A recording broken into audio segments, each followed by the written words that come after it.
Strengthening ties, Ethiopia's diplomatic push in Moscow, and the dawn of nuclear ambitions. Hello everyone, my name is Meron Damta and this is Analytica Today.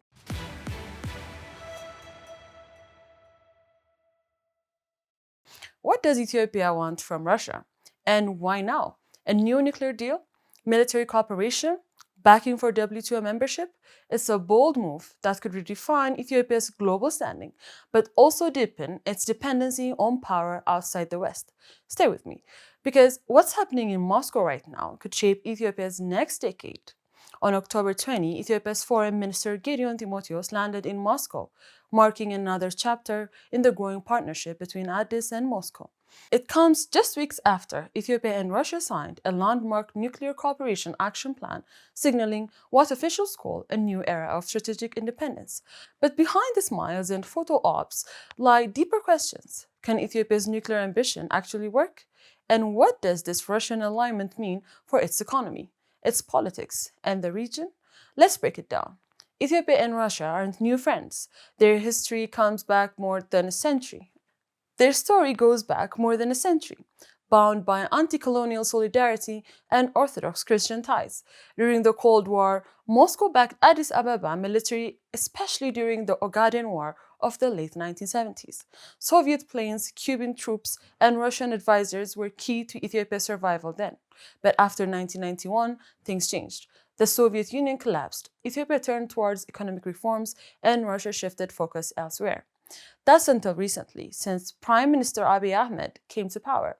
Ties have resurged with trade, wheat supplies, and defense cooperation back on the table. And now, with global power dynamics shifting, Ethiopia's eyes are once again to Moscow. At the heart of Gideon's Moscow visit is one goal: economic leverage. Ethiopia wants to join the World Trade Organization, a process that's been stuck since 2003.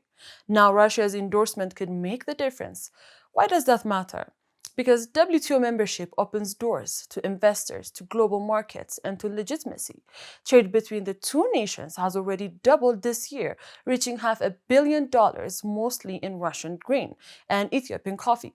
Russia also backs Ethiopia's integration into the African Continental Free Trade Area, seeing the country as a gateway into East Africa's growing markets.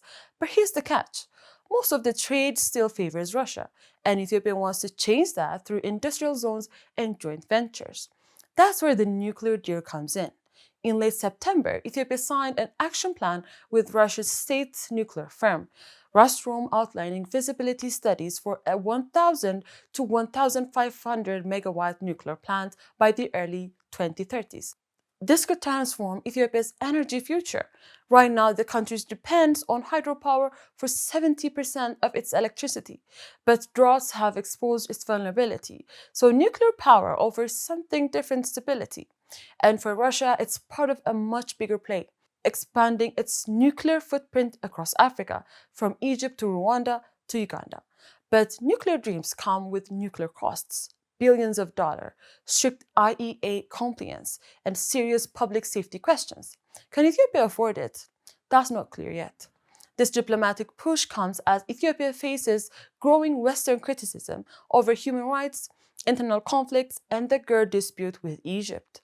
So, leaning towards Moscow isn't just about energy, it's about options. Russia gives Ethiopia something that the West wants: non-conditional support. No lectures, no aid strings attached, but it's also strategic for Moscow.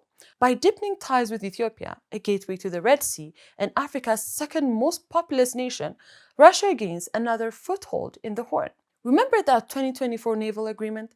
That's part of this story too, giving Russia long-term influence in the region's maritime routes. Still, this realignment isn't about risk. Western partners are uneasy. Egypt is watching Ethiopia's nuclear plans with suspicion, and domestically, financing and safety challenges could spark debate at home. Here's the thing: this isn't just about nuclear power or trade, it's about agency. Ethiopia is trying to prove that it can chart its own course outside Western influence in a multipolar world. If successful, Ethiopia could host its first national nuclear training center, attracting billions of foreign investment and triple its trade with Russia by 2035. But the risks are real: debt pressures, regulatory hurdles, and global scrutiny. Balancing ambition with accountability will be key. Ethiopia's mission in Moscow isn't just about partnership, it's about power in every sense of the word. It's a test of how far a nation can go to secure its future while navigating the world's new power map. So, is this Ethiopia's nuclear dawn or another balancing act in a volatile world? You tell us in the comments, and don't forget to subscribe. This is Analytica Today.